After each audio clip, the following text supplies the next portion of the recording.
जादुई आलू का जादू। बहुत समय पहले की बात है, यूपी के एक छोटे से गांव जहां किशन अपनी पत्नी गीता के साथ रहता था। किशन एक गरीब किसान था जो अपने खेतों में चावल की फसल उगाता था। किशन बाकी किसानों से अलग था।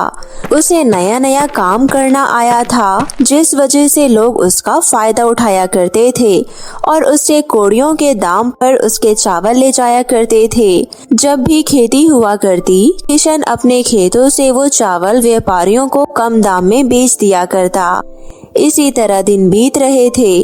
किशन इस बात से हैरान था कि बाकी सभी की खेती बहुत अच्छी होती है और सभी को बहुत मुनाफा होता है, लेकिन किशन ही घाटे में रहता था और उसकी खेती से उसे घर चलाने तक के पैसे ही मिल पाते थे। वो अपनी बेटी संजना को पढ़ाना चाहता था, जो उसे खेती से पैसे ना निकलने की वजह से अपनी बेटी को स्कूल ना भेज पाता। किशन के घर में किशन के खुद के खेतों के चावल 12 मास खाए जाते थे और जब रोटी खाने का मन होता तो थोड़ा बहुत आटा अपने चावल देकर ले लिया करता। एक दिन की बात है, जब किशन अपने घर में बैठकर ये सारी चीजें सोच रहा होता है, तब गीता कहती है, सुनिए, मुझे लगता है आपको बाकी किसानों की तरह अपना खुद का व्यापार चलाना चाहिए और गांव में लगने वाले मार्केट में आप अपने चावल खुद बेचिए ताकि हमें भी मुनाफा हो। पड़ोस में रहने वाली शांति के पति के पास कुछ भी नहीं था, लेकिन आज वो अपने खुद के घर में रह रहे हैं और अच्छा खाना खा रहे हैं। साथ में उनका बेटा भी स्कूल जाता है। यही बात मैं भी सोच रहा था, लेकिन गरीबी की वजह से हिम्मत नहीं हुई। क्या पता हमें मुनाफा ना हो। काम की शुरुआत करने में डर तो लगता ही है, लेकिन आप काम शुरू कीजिए, मैं आपका पूरा साथ दूंगी। गीता घरों में साफ सफाई का काम किया करती थी और वहीं किशन रात दिन अपनी मेहनत अपने खेतों में लगाया करता था और व्यापारियों को चावल बेच दिया करता था।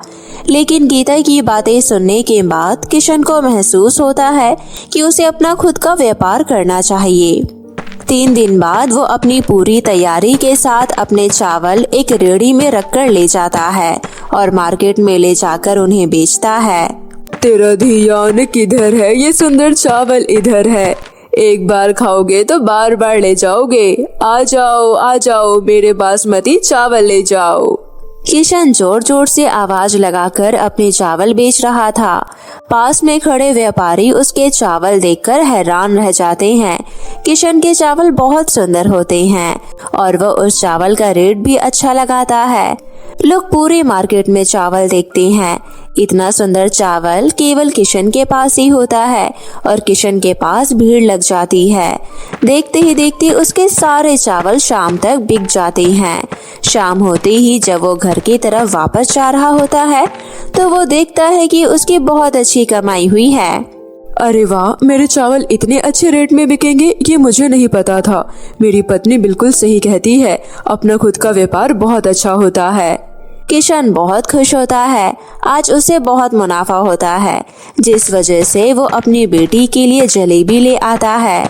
अरे भाग्यवान, जल्दी आओ और अपनी बेटी को भी साथ लाओ। देखो मैं क्या लाया हूँ, हम सब मिलकर खाएंगे।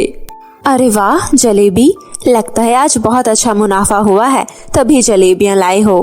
अब तुम चिंता मत करो, मैं धीरे धीरे पैसे इकट्ठे करके अपनी बेटी का स्कूल में दाखिला करवाऊंगा। किशन के मुनाफे से पूरा घर बहुत खुश होता है। सभी मिलकर खाना खाते हैं और जलेबियाँ खाते हैं। वहीं दूसरी तरफ गीता भी बहुत मेहनत करती है और घरों में साफ सफाई करने के बाद सिलाई कढ़ाई का काम करने एक बुटीक में चली जाया करती थी। गीता सिलाई कढ़ाई जानती थी, जिस वजह से उसे आराम से नौकरी मिल जाती है। पूरा दिन काम करने के बाद वो कुछ पैसे इकट्ठे करती है और वो पैसे घर के राशन सब्जी आदि लाने में लग जाते हैं। एक दिन की बात है, गीता सब्जी लेने बाजार जाती है। घर में पहले ही बहुत तंगी है और इस बार बाजार में तो इतनी महंगी सब्जी है। कोई बात नहीं, आज हम अचार रोटी खा लेंगे। घर की गरीबी ना जाने हमसे क्या क्या करवाएंगी। गीता बाजार से खाली हाथ वापस आ जाती है और रात को रोटियां बनाकर अचार के साथ सबको खिला देती है। गरीबी होने की वजह से सभी चुपचाप रोटियां चाव से खा लेते हैं और अगले दिन जब सुबह होती है तो किशन अपना सारा सामान लेकर वापस रोजाना की तरह मार्केट में जाता है और अपने चावल बेचता है। हमेशा की तरह इस बार भी किशन को बहुत ज्यादा मुनाफा होता है। ऐसे ही कुछ दिन बीतते हैं और किशन को अपने पास रखे हुए पैसे देखकर एहसास होता है कि अब उसे अपनी बेटी का दाखिला स्कूल में करवा देना चाहिए। पूरे साल में 6 महीने बीत जाने के बाद किशन अपनी बेटी का दाखिला करवा देता है। दाखिला देरी से होने की वजह से संजना को स्कूल का बहुत सारा काम समझना पड़ता है और उसे अपनी कॉपी में उतारना पड़ता है। ऐसे ही दिन बीत जाते हैं। संजना धीरे धीरे अपने काम पूरे कर लेती है। स्कूल बहुत अच्छा लगता है। संजना पहली बार स्कूल में जाती है। उसे बहुत सारी चीजें देखने को मिलती है। वो बहुत खुश होती है। लेकिन उसकी क्लास में एक बहुत अमीर लड़की शनाया पढ़ती थी जो हमेशा ही लोगों के साथ बुरा बर्ताव करती थी। संजना अपना काम टीचर से चेक करवा रही होती है। तभी शनाया अपनी दोस्त मोनिका से बोलती है, इतनी अच्छी छुट्टियां बिताकर आई मैं, लेकिन स्कूल में आकर ये अजीब से बच्चे देखने को मिल रहे हैं। दिखने में बदसूरत और गंवार लग रहे हैं। तुम अपना मूड मत खराब करो। वैसे भी संजना के पास तो कुछ भी नहीं है। सिर्फ ये 4 दिन की मेहमान है। इसके घर में पाई पाई इकट्ठी होने में बहुत टाइम लगता है। हो सकता है ये कुछ दिन के लिए स्कूल में पढ़ने आई हो। बहुत जल्दी स्कूल से बाहर दिखेगी। कुछ दिन इसे भी अपने सपने में जी लेने दो। मैं यहाँ पर कुछ दिन के लिए पढ़ने नहीं आई हूँ, बल्कि मैं रोजाना स्कूल आया करूँगी और मैं यहाँ पर अपनी पढ़ाई पूरी करूँगी। चलो चुप हो जाओ। तुम अगर खुद से नहीं निकलोगी तो मैं तुम्हें निकलवा दूंगी। संजना शनाया की बात सुनकर हैरान रह जाती है और डर जाती है। शनाया हमेशा से ही किसी न किसी से पंगे लेती रहती थी और इस बार वो संजना को बहुत ज्यादा बुरा भला कह देती है। संजना बहुत सीधी होती है। वो रोते रोते घर पहुंचती है और अपने माता पिता को सब कुछ बताती है। बेटा, तूने अभी बाहर की जिंदगी नहीं देखी। तू अभी नई नई स्कूल में पहुंची है। तुझे पता है लोग बहुत बुरे भी मिलते हैं और अच्छे भी मिलते हैं। तुझे पता है मैं लोगों के घरों में सफाई करती हूँ।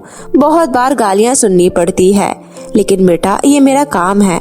अगर मैं इन बातों से डर जाऊंगी तो मैं अपना काम कैसे करूंगी? लेकिन माँ, क्लास में सभी बच्चे मेरा बहुत मजाक उड़ाते हैं।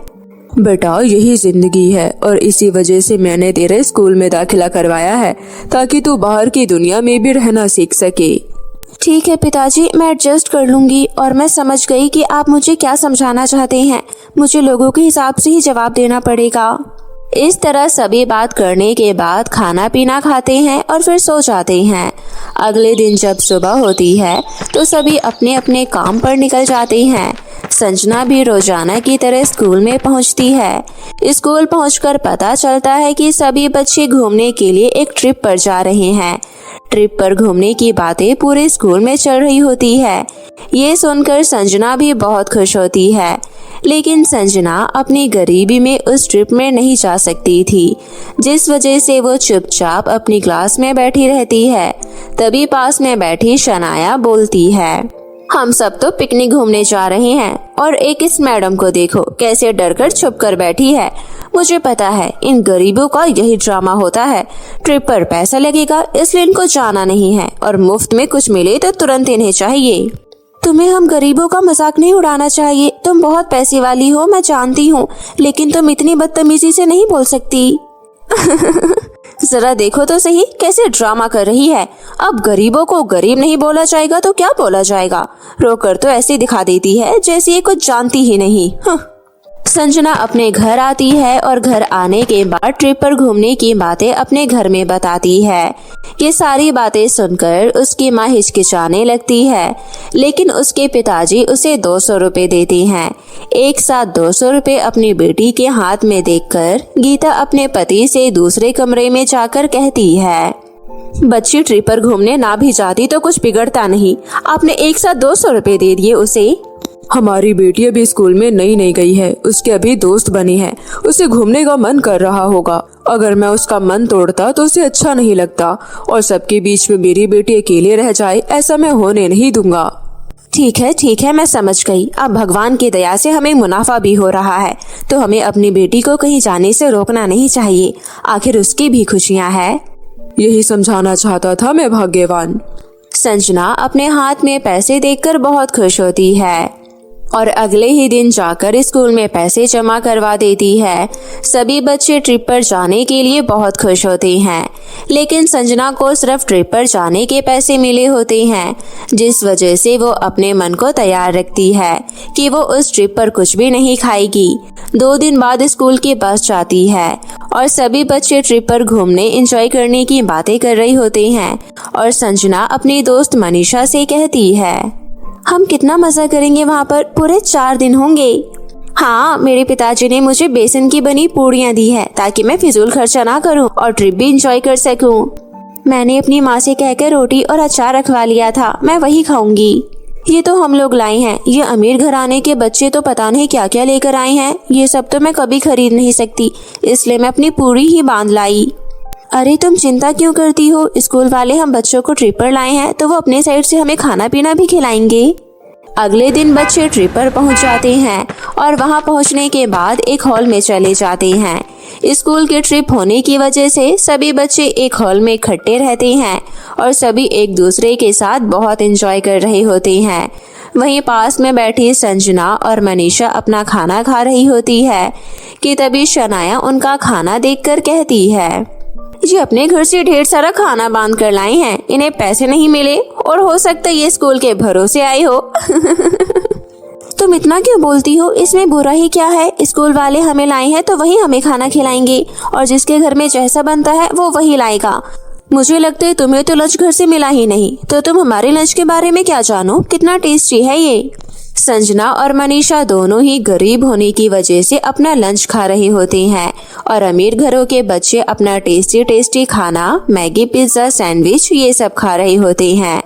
ये सब देखकर संजना के मन में खाने की इच्छा जागती है, लेकिन वो अपने मन को कंट्रोल में रखती है ताकि वो इन सब चीजों को देखकर खाने की इच्छा ना करे। थोड़ी देर बाद सभी को घुमाने ले जाया जाता है। सभी बच्चे घूमने निकल जाते हैं, बहुत अच्छी अच्छी चीजें देखते हैं जो उन्होंने पहले कभी नहीं देखी होती। सभी बहुत खुश होते हैं और बहुत एंजॉय कर रहे होते हैं। कोई अंताक्षरी खेलता है तो कोई लूडो, कोई आउटडोर गेम्स खेलता है तो कोई मजे से नींद ले रहा होता है। ऐसे ही 2 दिनों तक बहुत खुशी से सभी उस ट्रिप को एंजॉय करते हैं। तीसरे दिन वापस वो लोग बस में बैठकर अपने घर वापस आते हैं तो रास्ते में आते वक्त संजना को रेहड़ी पर कुछ सब्जियां दिखती है। संजना उन सब्जियों को देखकर रुक जाती है और कहती है, ये बहुत अच्छी बात है कि मैंने फिजूल खर्ची नहीं करी और स्कूल वालों ने जैसा लंच खिलाया, जैसा डिनर करवाया वैसे मैंने खा लिया, वरना बाकी बच्चों की तरह मैं भी पैसे उड़ा देती। लेकिन घर में आज बहुत अच्छी सब्जी बन जाएगी, इसलिए मैं अपनी सेविंग से आलू खरीद लेती हूँ। संजना अपने घर के लिए 1 किलो आलू ले जाती है। संजना जैसे ही घर पहुंचती है, उसके हाथ में आलू देखकर उसकी माँ उससे कहती है, अरे बेटा, आलू कहाँ से ले आई? माँ, पिताजी ने जो मुझे ट्रिप पर घूमने के लिए पैसे दिए वो मैंने सीधा ही टीचर को दे दिए, लेकिन मेरे पास कुछ सेविंग थे जो मैंने पिताजी के दिए हुए पैसों से करी थी। रास्ते में आते वक्त मैं कोई फिजूल खर्ची नहीं करी। मुझे आज आप सबको अच्छी सब्जी खिलवानी थी, इसलिए मैं आलू ले आई। अरे वाह बेटा, आलू तो मेरा फेवरेट है, मुझे लगता है तू मेरे लिए ही लाई है। हाँ पिताजी, मैं आपके लिए ही लाई हूँ और आज हम सब आलू के पराठे खाएंगे। संजना चेंज करने चली जाती है और दूसरी तरफ गीता उन आलू को लेकर रसोई में चली जाती है और तैयारी करने लगती है। तभी आलू देखकर गीता कहती है, काश ये आलू ज्यादा होते तो मैं आलू की सब्जी भी बना देती और आलू के पराठे भी। गीता के इतना कहते ही 1 किलो आलू 2 किलो आलू में बदल जाते हैं। ये देखकर गीता हैरान रह जाती है और जोर जोर से अपने पति और अपनी बेटी को बुलाती है और फिर सारी बात बताती है। संजना अपनी माँ से कहती है, माँ फिर से बोलो ना, मुझे भी जादू देखना है। काश आलू ज्यादा होते तो मैं कुछ और भी बना लेती। गीता के इतना कहते ही 2 किलो आलू 4 किलो आलू में बदल जाते हैं। अरे भाई, ये तो जादुई आलू है, हम जितना चाहे उतना बोल सकते हैं, ये आलू बढ़ते ही चले जाएंगे और फिर मैं आलू का व्यापार भी कर सकता हूँ। ये तो बहुत अच्छा है। किशन बहुत खुश होता है और आलू को बढ़ता हुआ देखकर गीता कहती है, हे भगवान, मेरा घर आलू से भर दो। हम आलू का व्यापार करेंगे और जो पैसे हमें मिलेंगे उससे हम अपनी बेटी को अच्छे से स्कूल में पढ़ाएंगे और जो गरीबी हमें देखनी पड़ रही है वो भी हमारी खत्म हो जाएगी। गीता के कहते ही पूरा घर आलू से भर जाता है और हर तरफ आलू ही आलू हो जाता है। ये सब देखकर किशन, गीता और संजना तीनों बहुत खुश होते हैं और अगले ही दिन से किशन अपनी पत्नी गीता के साथ मिलकर आलू का व्यापार करने मार्केट में चला जाता है और रोजाना आलू बेचता है, जिससे उसे बहुत सारा मुनाफा भी होता है। ऐसे ही धीरे धीरे आलू बेचते बेचते किशन के पास बहुत सारा पैसा हो जाता है और किशन अपना खुद का घर भी ले लेता है। जादुई आलू की वजह से किशन के पास अब किसी बात की कोई कमी नहीं होती। किशन और किशन का परिवार अब बहुत खुश होता है। एक समय की बात है, एक परिवार में दो बहनें सीता और आरती रहा करती थी, जिसमें बड़ी बहन आरती, जो कि बहुत ही सुंदर थी, परंतु वो बहुत ही घमंडी और निर्दयी लड़की थी।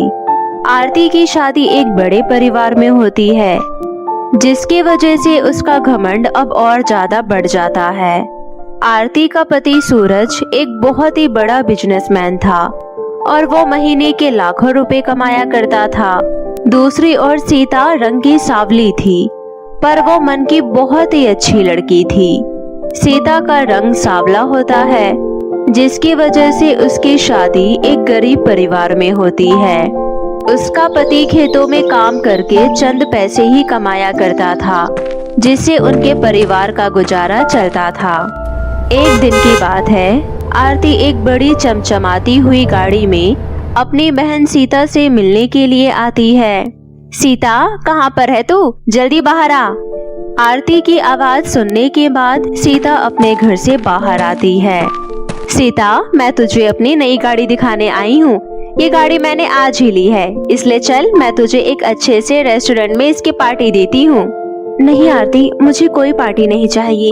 अगर तुम्हें भूख लगी है तो अंदर चलकर तुम अपने फेवरेट दाल चावल खा सकती हो। अरे, तुम छोटे लोग ही खाओ दाल चावल। मैंने तो ये सब खाना कब का छोड़ दिया है। अब तो मैं पिज्जा, बर्गर, मोमोज ये सब खाती हूँ। और वैसे भी तेरे छोटे से घर में मैं तो एक पल सांस भी नहीं ले सकती हूँ। जितना बड़ा तेरा घर है, इतना बड़ा तो मेरा बाथरूम है। लेकिन अब तो कर भी क्या सकती है, तेरी तो गरीब परिवार में शादी हो गई। अगर तू मेरी तरह सुंदर होती तो तेरी भी एक अमीर परिवार में शादी हो जाती।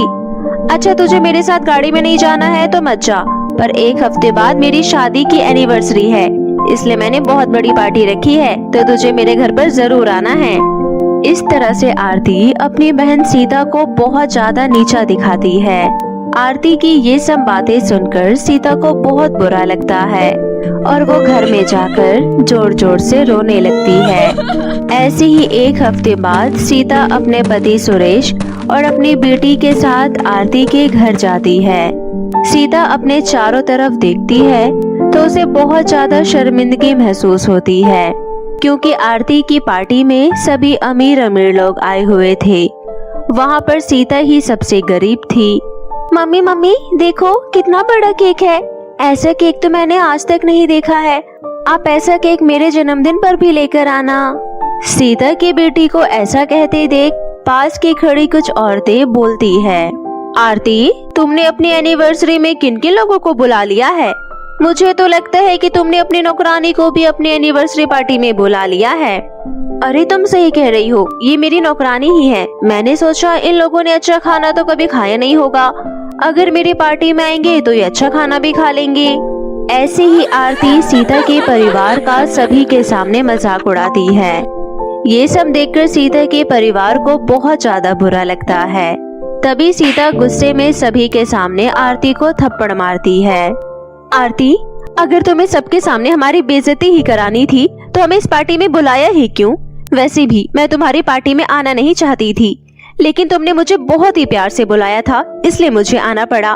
आज के बाद मैं तुमसे कभी भी बात नहीं करूंगी, क्योंकि मुझे तो लगता था कि कोई बात नहीं, मेरी बहन है, अगर वो मुझे अपनी एनिवर्सरी में बुला रही है तो मैं चली जाती हूँ, कम से कम उसे खुशी तो होगी। लेकिन मुझे आज सचमुच में समझ आ गया है कि तुम हमेशा मुझे जलील करने की कोशिश करती रहती हो। ऐसा बोलकर सीता अपने पति सुरेश और अपनी बेटी के साथ वहां से चली जाती है। ऐसे ही दिन गुजर रहे होते हैं। सीता और सुरेश दोनों मिलकर बहुत कड़ी मेहनत करते हैं। सीता जैसे तैसे लोगों के घरों में झाड़ू पोछा का काम पकड़ लेती है और रुपए जोड़ने लगती है। वहीं सुरेश गांव के एक कारखाने में माल ढोने का काम करने लगता है और साथ में वो कारखाने में लेके जोखे का काम भी करता है। समय के साथ साथ दोनों पति पत्नी इसी तरह मेहनत करते रहते हैं और अपनी इकलौती बेटी को भी पढ़ाते हैं। वहीं दूसरी ओर आरती अपनी ऐशो आराम की जिंदगी बिताती है। कभी वो शॉपिंग करने के लिए जाया करती तो कभी वो दूर दूर घूमने जाया करती। कुछ समय बाद सुरेश और सीता के पास अच्छे खासे पैसे जुट जाते हैं, जिसके बाद वो दोनों अपनी एक परचून की दुकान खोलते हैं और अपने नरम और अच्छे स्वभाव की मदद से अपने कुछ ग्राहक बना लेते हैं। धीरे धीरे करके उनकी दुकान चलने लगती है।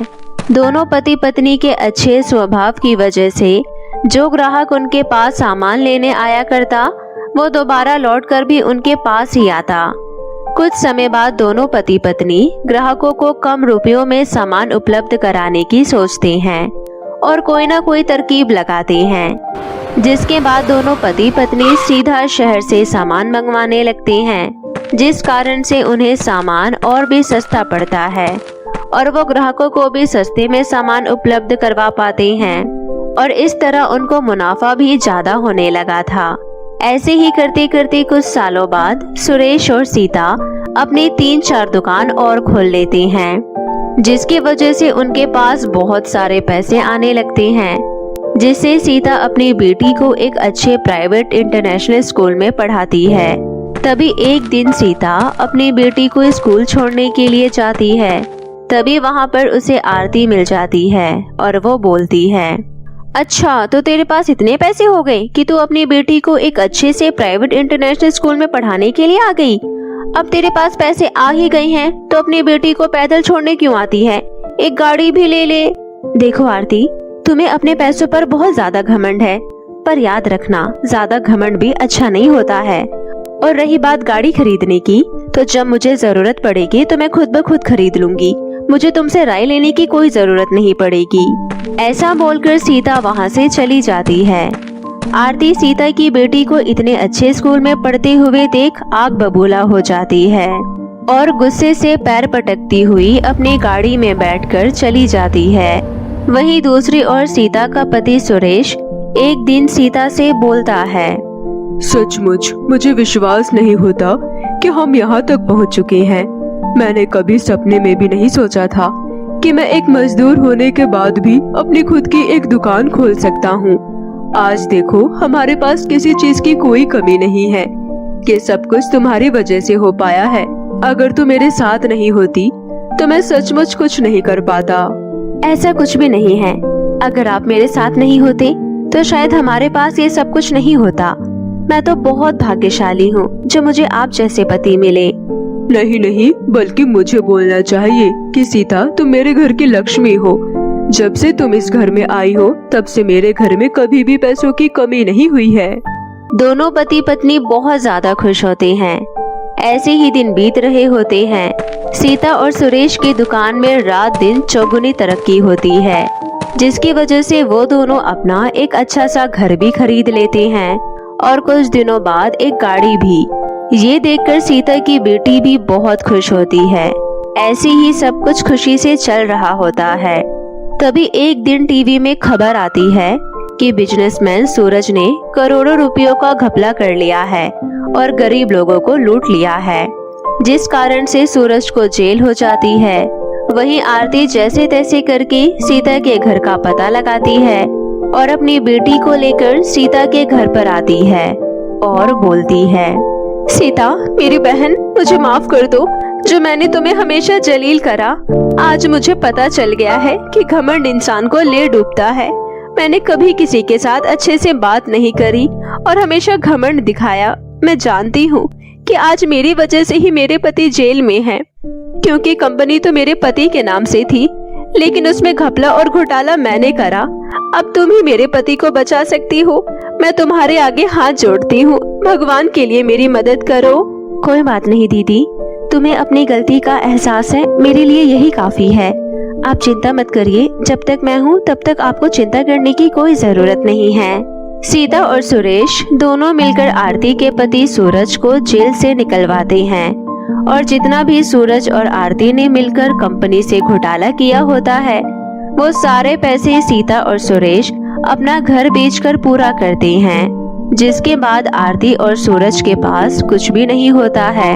इसलिए दोनों पति पत्नी एक छोटा सा घर खरीदते हैं और उसमें आरती और उसके परिवार को भी जगह देते हैं। इस तरह सब कुछ ठीक हो जाता है।